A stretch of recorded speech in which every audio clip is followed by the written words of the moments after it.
Dear Father in heaven, Lord Jesus, I just thank you for a beautiful day. God, thank you for where we live and for the sun. And Lord, we just, again, invite you into the room today. We ask you to be with us, be with our guest today, Phil.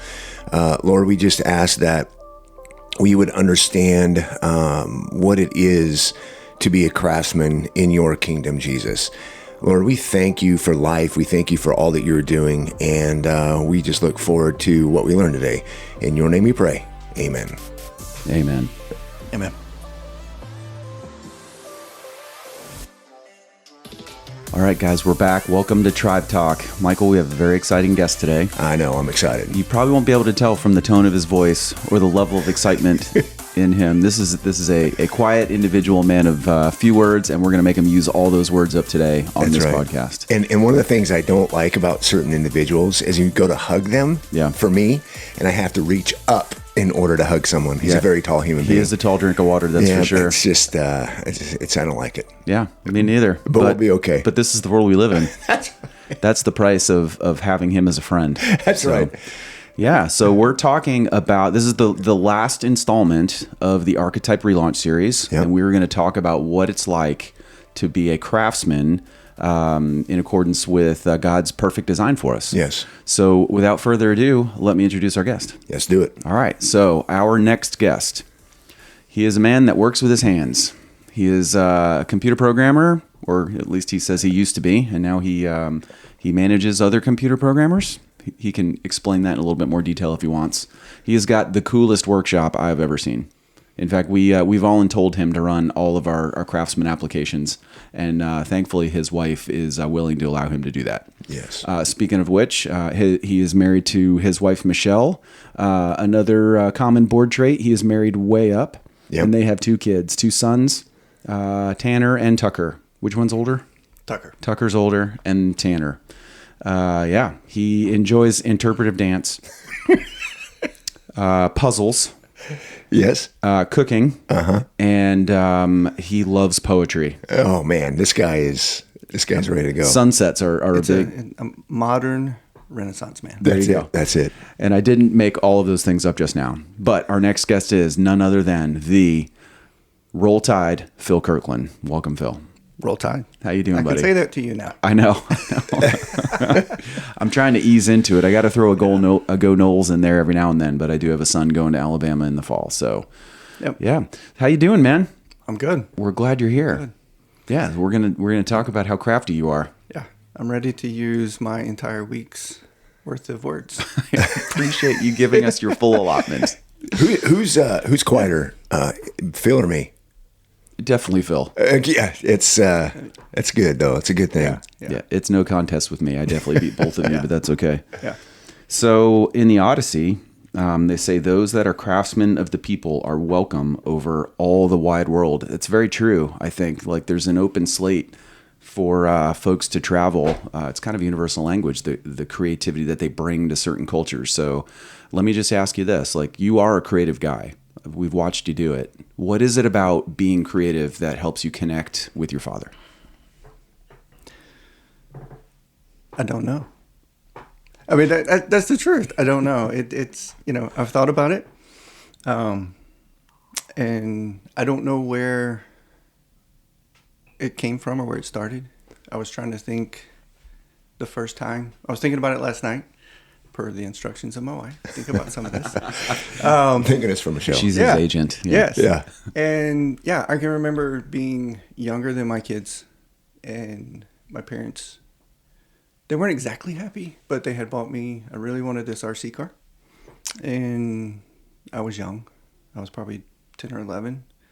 And I think I had it for a day before I took it apart because I wanted to know how it worked.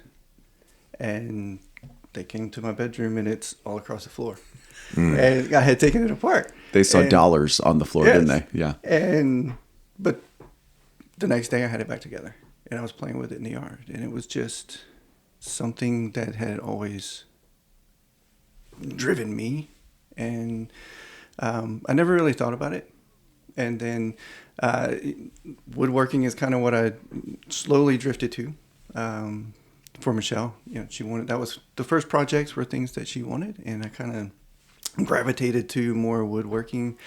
And I thought about it one time, and Jesus was a carpenter, so I was like, I'm really going to embrace this. This is really cool. Just thinking, doing the same thing. So I go out there in the garage, in my shop, and just have music playing, and it's super relaxing, and I just enjoy it. Yeah. So there's the RC car, right? Yes. There was something there that I'm just sitting here thinking about, like, what was that? My assumption is there's a curiosity of how's this thing run? Excuse me. How's this thing run? And so I'll take it apart to figure out exactly what it is. Yeah, what started was the steering. Like, how do these wheels turn? Right? How do the front tires turn back and forth? So that's where I started. Mm-hmm. I was like, well, what's here in the back? So then it just kind of led to one thing to another. And next thing you know. And then it's like, yeah, it's apart. All the gears, all the, mechanisms. And I just thought it was really cool. And it's always been there. Well, I think what's cool about that story is nobody taught you to do that. No. Like, you looked at it and you're like, I got to know. Yeah. I'm like, and you just got to work. Yeah, and I think it's interesting because his curiosity is what got him to try to figure out, okay, what is this? Why is this? And then there was a process. That curiosity led to a process of learning. Right. And that's what's really cool about us as human beings. We're able to be curious about something, and we tear into it. Next thing you know, we understand it a little bit better.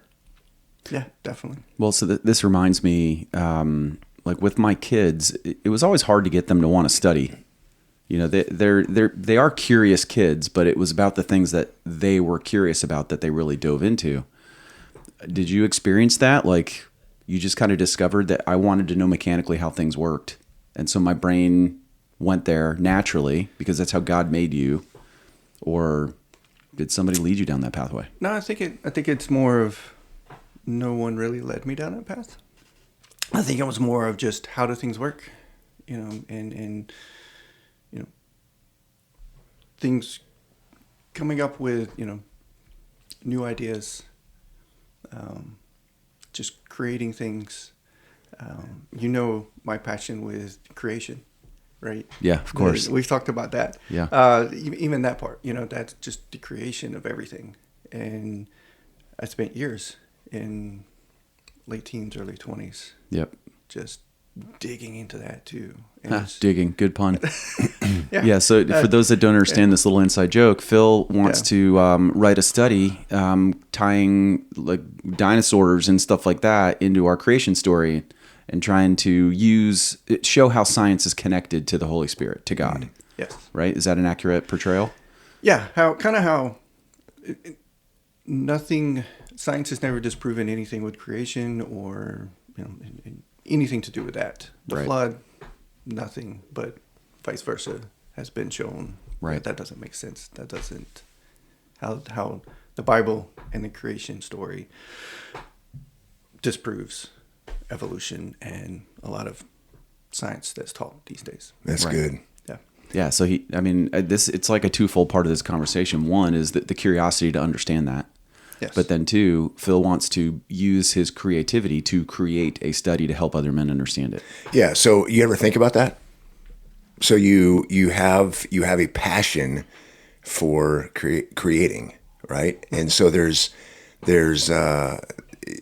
and then we talk about these gifts that have been given to us from our God.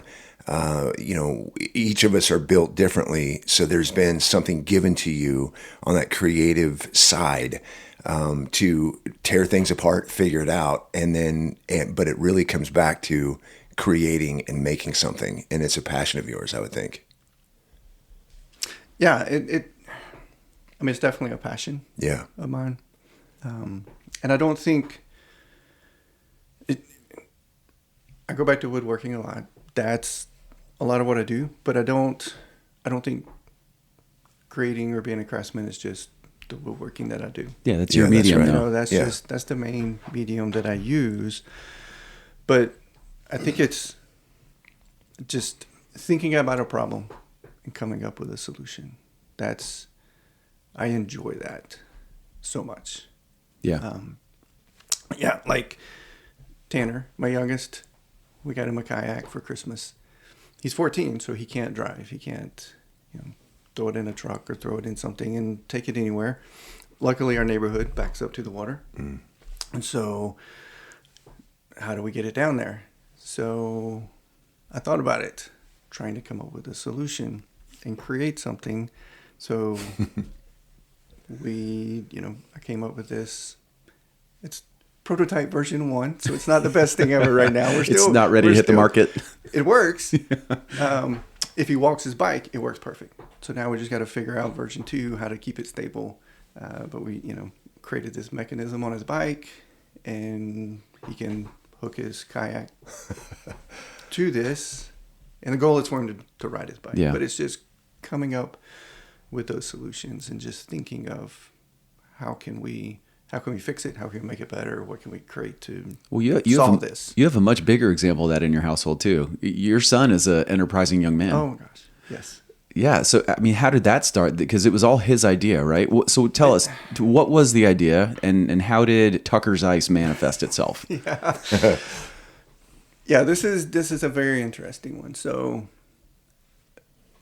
I think 3 years ago, I'm trying to remember the exact timeline. I think it was 3 years ago. We were at a farmer's market, and there was a snow cone set up there. We got snow cones. I love snow cones. Always have. And we got the snow cones, and then I think it was in the car on the way home. He said, "I want to do this." How old was he then? See, he would have been about 13. 13, okay. Yeah, he would have been about 13. He said, "I want to do this." And we were like, me and Michelle, was obvious, 13-year-old kid. Sure, okay. We agree with what, and just try to be supportive, knowing 13-year-old kid, this is going to die next week. And it didn't die next week. Yeah, boy, were you wrong. We were very wrong. And we were both like, man, we wish we knew now, then what we know now, so we could have been even more supportive. Thinking, again, he's a 13-year-old. He's going to die quickly at some point. And yeah, he had been, actually, he had been saving up because he wanted a gaming laptop. So he had been saving up money, and he had enough. He finally had enough to buy his gaming laptop. But he didn't buy that. He bought supplies. He bought a snow cone machine and started a stand. Wow. And it started like a card table it was, somewhere on the golf course, right? Or something like that? It was in front of the clubhouse in Okay. Blue Bay. And we had a couple of tables, like I said, pretty much a square card table. More than anything, we had just, in Roll Tide, we had just bought a generator for tailgating. Nice. So I was like, hey, borrow this. You can use this for now. And, we had a cooler, he just kind of set up. And he was successful. All the money that he had spent to buy his equipment, supplies, through that summer, he made it back. So I was like, sweet. He had a successful summer. It was great learning experience. This is going to die. Kept him off his phone and off the streets. So off the video games. That's pretty sweet. It didn't die. And he kept the passion for it. He kept pushing for it. I think year 2, it got a little bigger. He bought a second machine as a spare. He continued to spend the money he was making and reinvesting it back into the company. And to the point where year 2, a portion of our laundry room became his warehouse. You gotta love parents, man. Yeah. Let the kids take it over. I love it. He has, an entire corner in there where he bought shelves, these like industrial shelves from Sam's, full of his supplies, everything he has. Fast forward to this year, year 3. Earlier this year, he had saved enough money. He bought a food trailer in February. I think it was February. So we are working to get that ready and set up. Which I had that noted down. I'm using my Craftsman drive because we had to build cabinets inside the trailer because it was empty. So he has built 2 sets of cabinets to go inside the trailer. Man. And yeah, and we're working towards that. Super successful. I mean, he did this past weekend. He had overlapping events both Saturday and Sunday. So this year's his first year. He has 2 locations. Oh my gosh. His younger brother Tanner runs one while he's at the other one. Wow. He has employees. Yes. That's okay. Yeah. Yes. So think about the life lessons and the things that he's learning that he'll use forever. Oh yeah. Right. And then and whether this turns into something he just continues to do or whatever, he's going to learn from it. And then you think about how that's bringing your family closer together. So this idea of this creativity and all of that it's becoming a family thing that you'll just carry with you forever. I mean, it's going to be a memory, and it's in the process of learning that and bringing everybody closer together. Well, and like your parents that saw the RC car on the floor totally torn apart, and they didn't discourage you when, and you said that you maybe didn't support him as much as you would have looking back right away. But I mean, he's come a long way, and there's no way a 13-year-old is going to build a business like that from scratch without the support of his parents. Yeah. So what's cool about that story is you and Michelle didn't stifle his creativity. Yeah, definitely. And you encouraged it. You encouraged it. And then I'm sure you bankrolled some of it. A little bit. Maybe at least with time and energy, right? Oh, definitely. Which is a huge resource. And that was with the food trailer. Yeah. I think it was about $400 short. Okay. So we were like, hey, let us donate, we're going to invest in the business. We're just gonna, we'll pay the extra. Yeah. Right. Did you get like royalties or? I would say you No, should no, be what's in getting the paid contract? back. You should be getting paid back. He for said this. no. Oh, Really? He's He a hard, said- tough negotiator. He said, I don't want you to. Oh, cool. wow. I want to pay for it. So we wrote a contract of a $400 loan. He signed it. And That's amazing. every event this year, he would pay us back a portion of it, write it on that contract, and sign it. Oh man, That's crazy. that is such a cool story. I mean, talk about having skin in the game. And Yeah, dude. understanding the value of the money, not taking you and Michelle for granted. That is so cool. Yeah. Yeah. And he's paid us back. He's already paid it back. And yeah, he's like, I'm debt free. Yeah. That's how he thinks of it. He wants to do it himself. Man, that is so cool. Yeah. The amount of life lessons in that. Yeah. That's amazing. Well, and tell us about, it's not really an agency, but there's like, isn't there some kind of program that helps people start businesses that Michelle found Yeah, it goes. he's a part of? She did.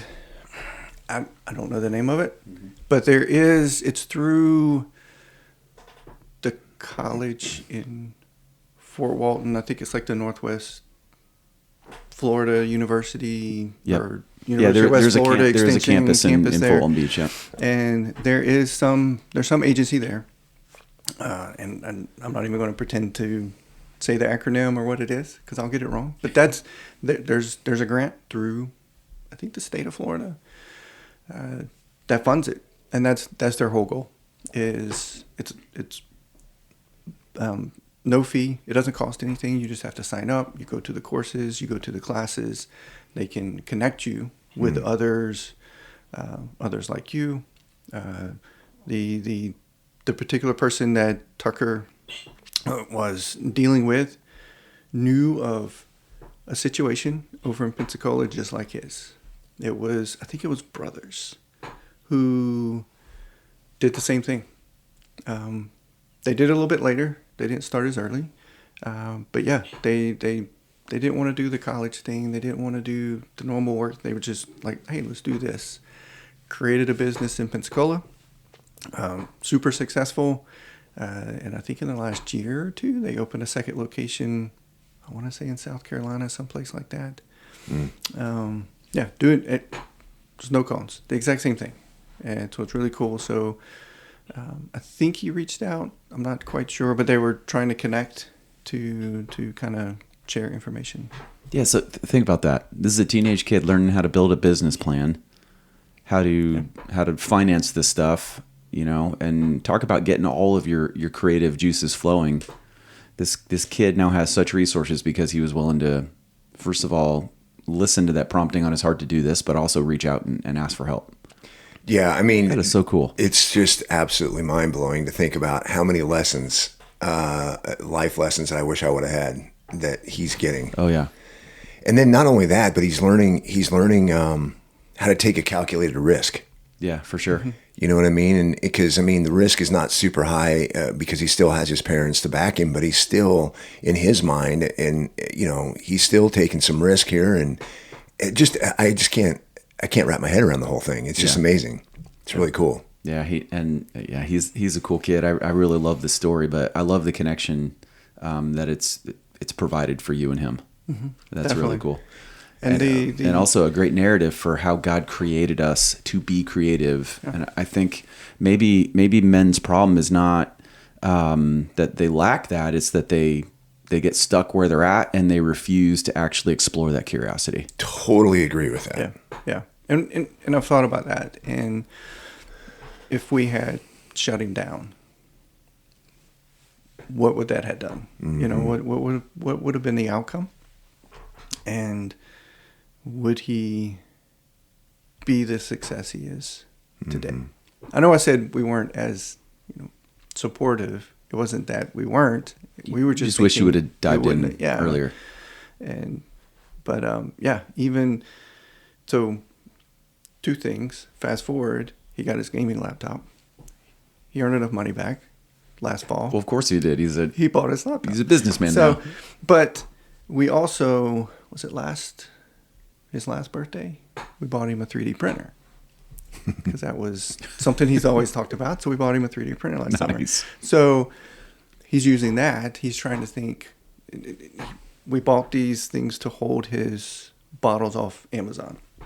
So he was trying to use the 3D printer to print these things. He was trying to design these in the software he uses to print them. So he's still using other ways to be creative as well. Yeah. And create things for his business by a 3D printer. Yeah. Mm-hmm. So he's pretty cool. So your behavior to support him like this, was that modeled for you growing up? Yeah, I think so. Yeah. Yeah. Because your dad's a pretty crafty guy too, isn't he? So I think, you guys know I'm from a divorced family. Okay. So my dad is a farmer. So being a farmer on a farm, you have to be very creative. Mm-hmm. A lot of times you don't make a lot of money, so you have to come up with creative ways to keep the equipment running, create tools for what you need. My stepdad, who I also call as my dad, he was a mechanic, still a mechanic, owns a shop in Fort Walton. Again, has to come up with creative ways to fix cars, create tools. He's got so many tools that he's created for specific jobs. So I think being in both of those environments, it's just how I grew up in either household, wherever I was, around an environment of somebody being creative, finding solutions for problems. So yeah, it was always supportive. I mean, that's kind of the point, right?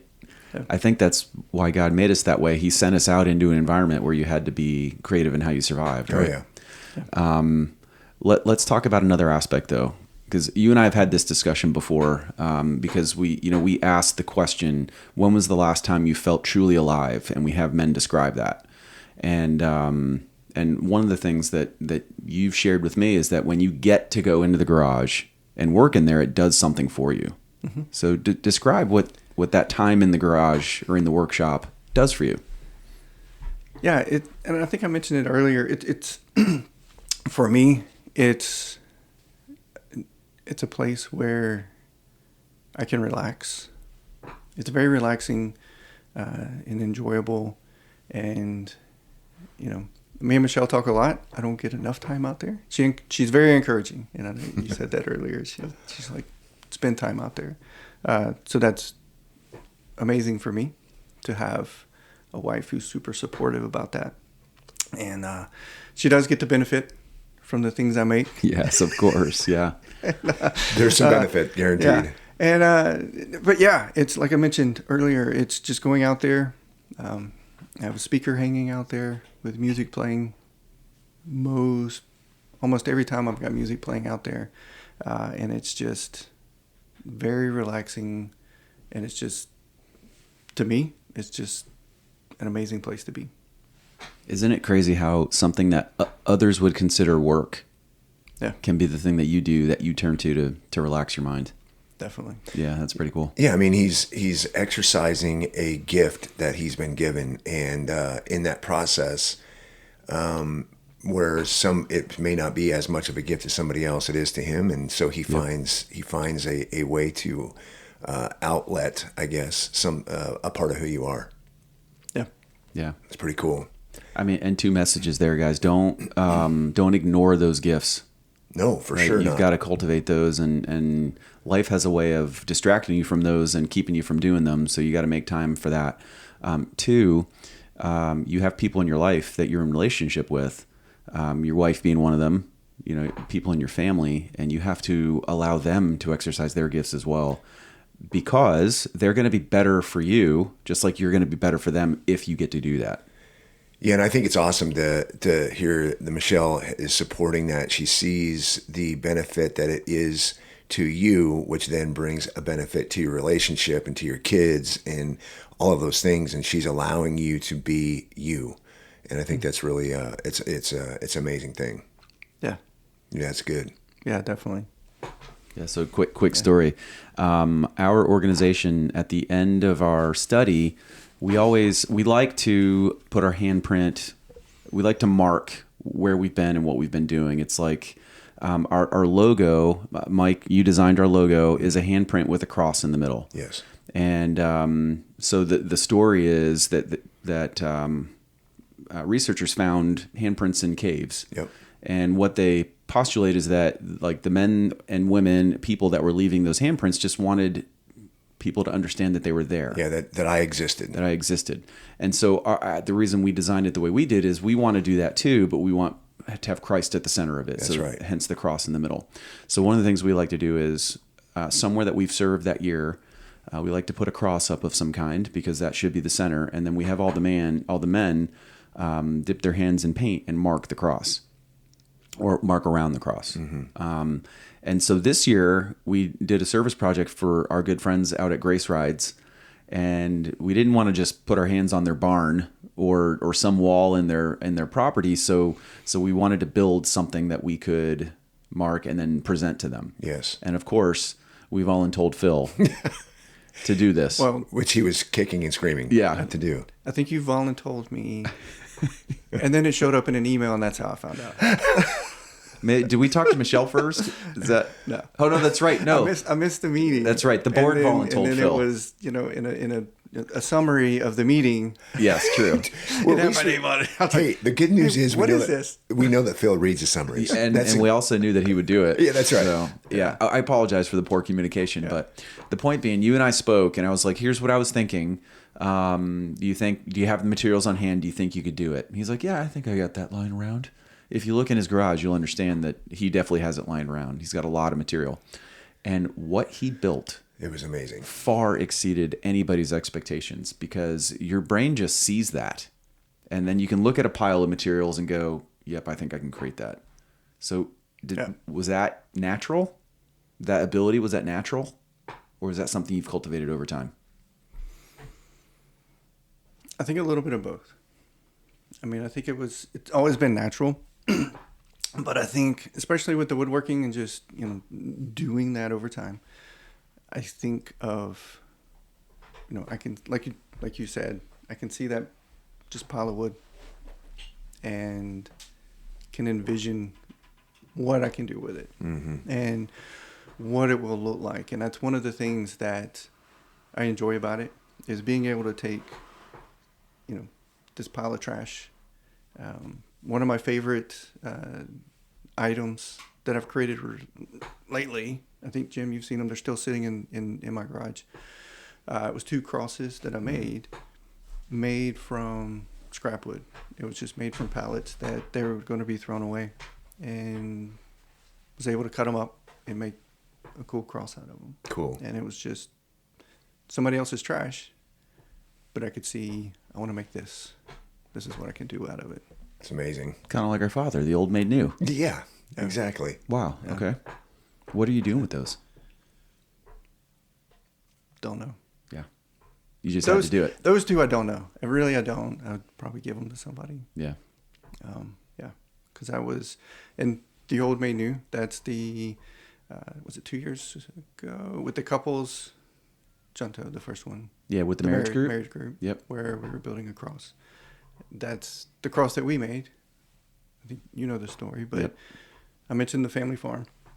And so I had some wood from the farm that my grandfather cut and milled on the farm property to build the barn.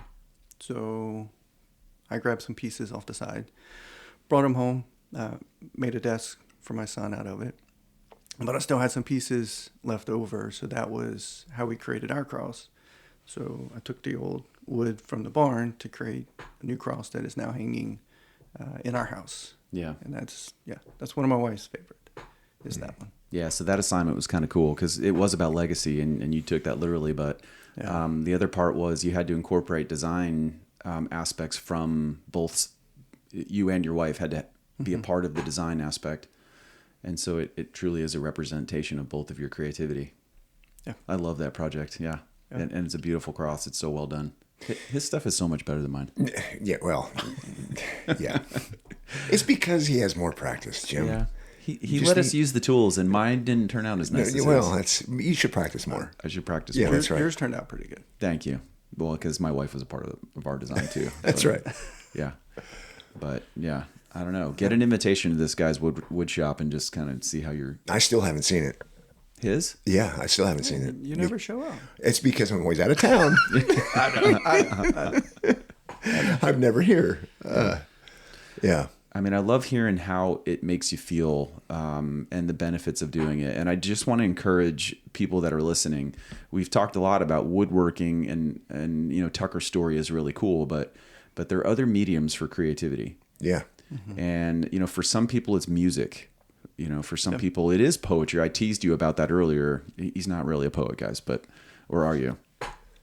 Not that you know. Yeah, not that I'm, yeah. Not that we're sharing today.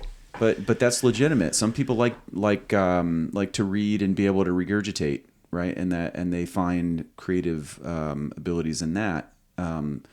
Some people like to cook. There's all different ways that you can do it. I would argue that, like, being a gifted athlete, there's art in that as well. There is.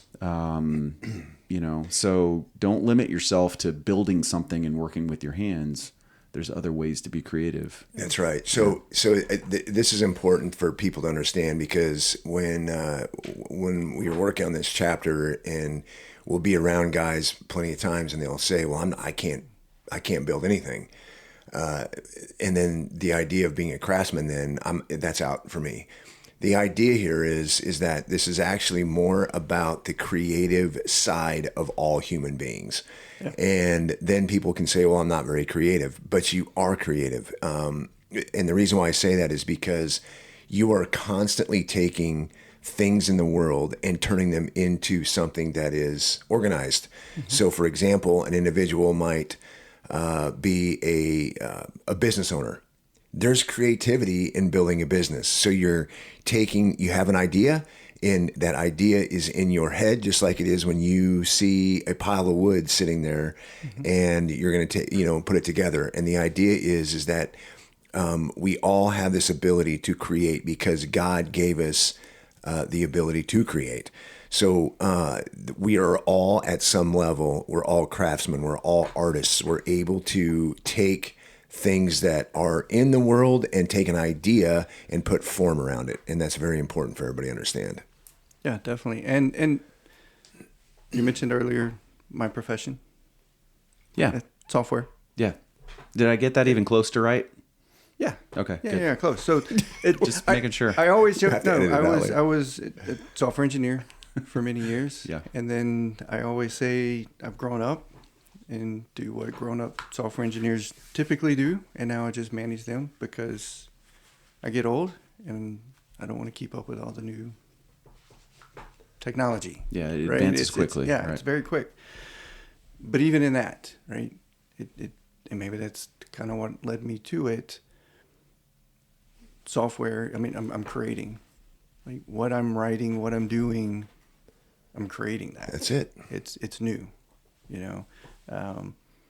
So yes, it doesn't have to be. I know we talked about woodworking and we talk about different things like that, and we do mention it. It doesn't have to be specifically, you know, in a shop outside doing something with your hands that way. You could be creating the software. We joked about the vacations. We're getting to take family vacations this summer because we're not doing travel sports. And my wife kind of makes fun of me. I love spreadsheets. I create a spreadsheet. Yes. For everything. Yes, you did. Man, I knew that we had a lot in common. And the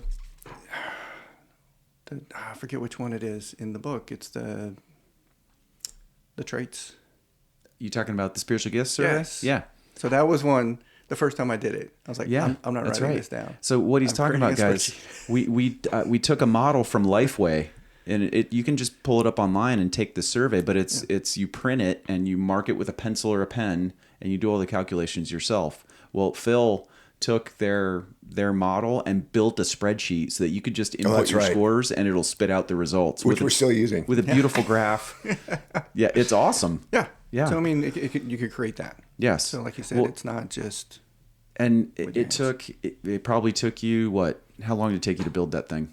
Like 5 or 10 minutes. 5 or 10 minutes, and it saves people tens of seconds. Yeah, tens At of least. seconds. Yeah, at least. So No, I'm joking. It saves people a lot of heartache and just makes things easier for others. So you're affecting other people's lives by doing what comes naturally to you, which is, I think, the point. And that's what I would like to. I was actually thinking the same thing. So this idea of affecting other people's lives. So your creativity then, and this gets back to the handprint. So we were talking about Jim was talking about how the handprint originally was a sign that most experts say that an individual, put paint on their hand and went to a cave dwelling and put their hand on the wall, basically saying, don't forget I existed. But what we're saying is the reason why we put the cross in between or in the palm, I guess you would say the palm of the hand, is we're saying don't forget that he existed. So this idea then is love God with all of our hearts. And then the second command he has is to love others. So this idea then that when we create, if we have God in our minds, and the reason why I'm doing this is to give what I have away, you are effectively you're basically letting God be seen because and the gifts that he's given you. So you're giving those away to the world. And this is the idea about being a craftsman that's lined up with the heart of Christ. And that's important to remember. Well, it's a great method to connect with people too. Yes. How many workshops have we had at your house now? 4 or 5 in the ministry? And every time we get new men coming out that have never used a power tool or not used the ones you have anyway. Mm-hmm. And they learn a new way to do something, but they also connect with the other men that are there. Yep. And I've had a lot of guys actually make the first time connections with men that blossom into relationships right there in your garage. Yeah. Just because you were willing to open up your creative space to others. Yeah. Yeah. And definitely in with those workshops, they bring their sons too. Yeah. So that's the best part. Yeah. Share that and open that door for their sons. Right. To do the same mm-hmm. thing. Yeah. In fact, last time we were there, oh gosh, who was it that brought the clips for the chairs? Was it Rob? Rob. Yeah. So our friend Rob we make these Viking chairs, and they're just made out of 2 pieces of wood. And Rob crafted a handle into his and then put 2 clips on it so that you could carry the chair with one hand. And the 2 pieces of wood are held together by the clips. Such a simple new design for our chairs. And I think it's just going to be a mainstay now. We're just going to have to keep those clips on stock when we make these chairs in the future. Yeah, I think that's one of those where while he was building it, it hit him. I could do this because he left. He's like, I'm going to be back. And he went brought home. it back? I didn't he know went that. home. He went to his awesome. house and he came back with the clips to put them on. Yeah. Yeah. Yeah, and I'm going to have to go cut up the chairs I've already made so that I can make room for these clips now, because it's a great idea. So there's something to think about too. This idea that you bring more. So in this instance, we saw where another individual came into the process, and he brings his creativity to the table as well. And so now you're improving on something that you have. So imagine what it's like if we can have teams, we can have families, we can have friends, we can have a community that's coming together and everybody's bringing their creative processes, whatever that is. And this is how we build amazing things. Yeah. So in other words, we all need each other. There's things in this room that Jim's going to be more creative at than I am. There's things that I'm going to be more creative at, and for sure with you. So this idea of being a craftsman, an artist, all of us have it inside of us. Now imagine what it's like if we can take what we have, bring it to the table, and what we can actually build for the world. Yeah. Yeah, it's exponential growth, right? Yeah, it's exponential growth. Improvement too. Yes. Yes. Well, and that little thing that you think you're contributing to, if everybody's contributing something little, equals big stuff. Yes. And this gets back to this idea of what we've been talking a lot about here recently, which is that our faith is not for us. It is, to begin, we have faith, we put it in Jesus, but the reality is that we're not here just so I get filled and I get whatever I need because I'm the broken one and I need God. The world needs Him. The reason why the world needs Him is because He put everything here for us. So this idea then is that we need one another, and we have these gifts and we give them away, and that gets back to changing the culture, to make the culture look more like heaven, because the gifts I have, I'm giving away to the world. Well, it's always been about connection. If you go back to the garden, when God paraded the animals in front of Adam and asked him to name them, he could have paraded them and said, "Hey, son, here's a lion. Isn't it cool? I made this." Yes. But instead he said, "Look at this animal. What should we call it?" Yeah, what do you think? What do you think? God didn't have to do that. But he did because he wanted to do 2 things, I think. Connect with his son to make him part of the process, but also create buy-in from his son. He was tasking Adam, us, to create the culture. And to protect what God created. Mm-hmm. Like, I'm giving this to you. You are supposed to be a protector. So if I allow you to use your creative juices to help me name these, you're going to have buy-in, and you're going to want to invest in that more. And what we see here is the creator of the universe coming along and wanting to co-labor with his son and his daughter. Yeah. Right? And we just forget that. It's so important. Yeah. Yeah. And in exactly that story, that was going back to the cabinets in Tucker's trailer, was that process of us getting in the trailer. What do you want? How do you want this to lay out? How do you want this, let him design it.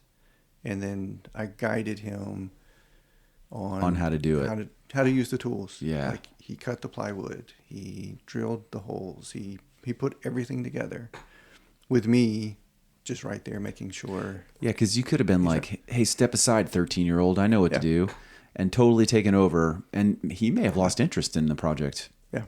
And he got upset with me at one point. Really?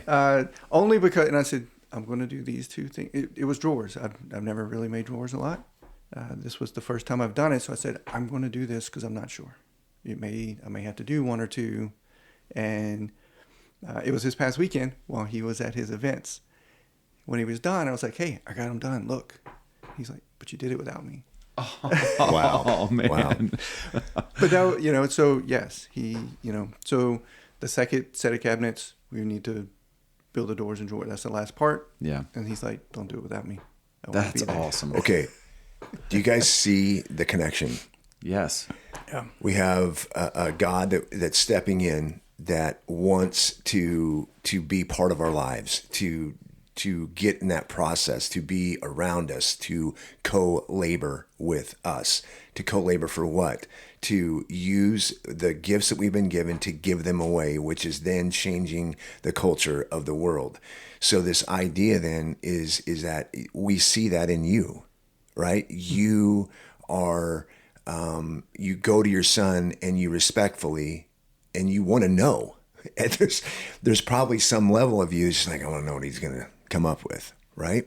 So there's this co-laboring. There's a process where you're not just taking control and saying, I'm going to do this and we're going to set it up this way, which, by the way, is exactly what our Father wants for us too, because in that process, we're using our superpower of free will that he gave us, and there's always risk with free will, but he gave it to us so that he's not controlling the situation. He's not controlling the outcome of things. He's just saying, I want to watch what my son does.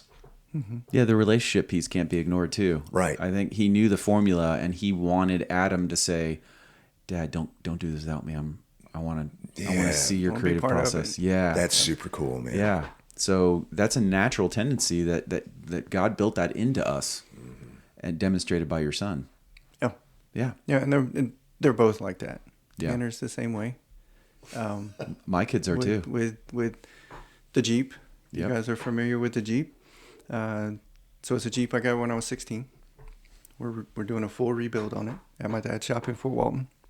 And I think it was 2 weeks. I go every Tuesday night to go work on that. And 2 weeks ago, because now they're out of school, they usually don't during the school year. They're not able to. But 2 weeks ago, I went, but I knew we were doing other things that weren't going to be dedicated on the Jeep. So I didn't plan to take my boys at that time. So I went. When my youngest got home, Michelle told me that night. Was he pressed? Yes. He goes, Dad left without me? I'm like, oh man. Yeah, you're a tall guy. He probably made you feel pretty small, huh? Yes, Oh. yes. So this last week I made sure to take him, and he worked on it, got pictures of it. He loved it. So It's the full-sized RC car. yes, it is. It is. So, Man, when COVID hit, I built an outdoor kitchen in our backyard. yeah. And I get obsessed when I do a project. I don't want to stop until it's done. And so my kids were home. I figured to show my girls and my son how to use some power tools, and they worked with me. They actually had a good time. And at one point, I look at Sarah and I go, "Okay, we've been working pretty hard on this. Well, I'll take this weekend off." And my daughters, of all people, went, "What do you mean we're gonna stop working on the outdoor kitchen? Like, we're not done yet, Dad. We got to keep going." Yeah. And I looked at my wife and I go, "What do you want me to do?" She goes, "I guess we're working on the kitchen." Yeah. Yeah, so it's neat. Like something you wouldn't expect them to be interested in, they were, just because we exposed them to it. Yeah. That's cool. Yeah, and I'm sitting here thinking about in this process of us talking about this, and of course we're talking about being a craftsman, but you just don't have the same connection by coming home at night and staring at the TV. Mm-hmm. You know For what sure. I mean? And so or allowing your kids to waste their lives away on a device of some sort. Yeah. All that stuff is it's just really powerful. Yeah. Yeah. And the memories and the things that you're growing in that process throughout time, again, is something that your boys will take with them forever. And it's something no one can ever take away from them. Mm-hmm. It's pretty cool, man. Yeah. Yeah. And they've been involved with a lot of the projects, the cross for the married couple. Even before then, me and Michelle were joking last night. Well, she was more joking last night. How moms are, or, if the house is on fire, what are you taking out, right? So it's several years ago, it was probably 5 or 6 years ago for Mother's Day, we built her some cutting boards out of the wood, that same oak from the barn. Guys, And- I've seen them. These are beautiful. These are pieces of art Yeah. that you can use as cutting boards too. They're beautiful. But there was one scrap piece that really isn't big enough. I mean, it's really small. But I had the kids write a message on the back to Michelle. I don't think that's ever really been out. It stays hidden in a drawer, so it can't be, it can't be damaged. Can't be But blemished. Yeah. But she goes, that's just like a fingerprint or a handprint. She's like, that's the first thing you grab if the house is on fire, because they wrote on it, and then we sealed it, so it's there forever. Yeah. And and they loved it. They were so proud when they got done with both of the boards that we created for her. That's cool. Yeah. That's awesome. Man, it's all about connection. Yeah, this was good. Yeah. I enjoyed this conversation. Yeah. So what do you think about the fact that our creativity is often a reflection of the artist? Do you find that in the stuff that you build? I think that's why God made us the way he did, because we are a reflection of our Father. So do you connect with that concept? Yeah, I think so. Yeah. Yeah. I mean, it's just that natural, and it goes back to what, where did it come from? Was I taught this? I don't think so. I think it's in all of us. It's just, I think for me, as I described both of the houses I lived in, this is what I saw all the time. Yeah. And it was never discouraged or stifled in any way. It was, go for it. Encouraged. Try it. And I think we all have it naturally.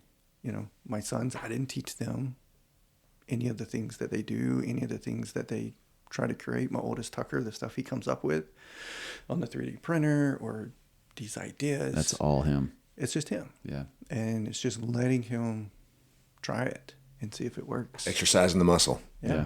And I think it's, just comes naturally. And I think that's how God designed us to be. Yeah. It's just be. However, my assumption would be this is something that there's been mistakes. Oh, for sure. And there's been times when you didn't necessarily create the greatest thing ever, right? But that's part of the process. Yes. For becoming better at it over time. Yes. So some of the cutting boards you've seen, there's a box underneath my workbench that they stay down there, and that's now scrap that I pull stuff out over time because it was a disaster and it did not work. But I learned what not to do next time. Yeah. Well, if there's not a better metaphor of the reflection of the Creator, it's watching you talk about your sons doing this. Yeah. Because, our listeners can't see you beaming right now when you get to describe how good your sons are at this. Mm-hmm. But what a great, describing your boys as a reflection of you is really cool. Yeah. Yeah. Yeah, man. Of both of you and your wife, because there's a lot of her in them too. Yeah, and I love the teamwork that you two have that are raising these boys. It's cool. Yeah, and the respect that your wife sees the benefit and the lifelong benefits that your boys are getting from this too. So she supports it and allows these processes and these things to happen. And it's really cool to see. And that's a family. I know her a little bit too. I'm willing to bet that these projects that y'all do together make her smile, mm-hmm. because she desperately wants her boys to have that relationship with their dad. Oh, for sure. Yeah. So very cool, man. Yeah, good on her. Yeah. So, well, anything else that you're just dying to share with us that we haven't covered? I don't think so. No. I've used up my allotment of words. Yeah. So you look exhausted. I'm getting close to the end. It's so just so everybody knows, we started recording this at about 5:30 in the morning. So if you need to take a nap now. Yeah, you should probably take a nap before you go to work. I should. Oh man, well we do appreciate the time, Phil, and your insight. Definitely he is our Craftsman rep. Absolutely. Within the tribe, and we love that you're willing to share with us. So thank you for just smiling when we've only told you to do things in your workshop. That's pretty cool. Yeah, that's the best part about Phil is you just say it nicely. Yeah. Ask him to do something, he's going to do it. Yeah. You know what I mean? I mean, it was a sure thing when we put that in the minutes after our meeting. That's right. Yeah. Yeah. We'll try not to take advantage of you, buddy. Nah, it's always fun. Yeah. Awesome. All right. Well, that wraps up our discussion. That's the end of our archetype relaunch, Mike. It's crazy how fast time goes by. Yeah. Yeah, this is important stuff. So stay tuned, everybody. Check out the website because we are going to have some content released in September that we would love for you to sign up for. And Mike and I on the podcast, we're going to be talking about some more stuff. Yeah. Nothing in particular to release yet, but stay tuned. Yeah, there's more coming, and I just know that we have more things coming, and we've got some plans, and we're just going to keep on pushing on. That's right. You know what we're going to do, Jim? No, tell me. Create. That's a good idea. Oh, man. That's a great idea. You've been reading your own book.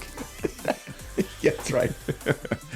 Awesome. All right. Well, that wraps it up, guys. Thanks so much for joining us, and we'll see you here next time. Michael, it's time to say goodbye. See ya. Bye-bye.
Man, a few words. That's right. That's it.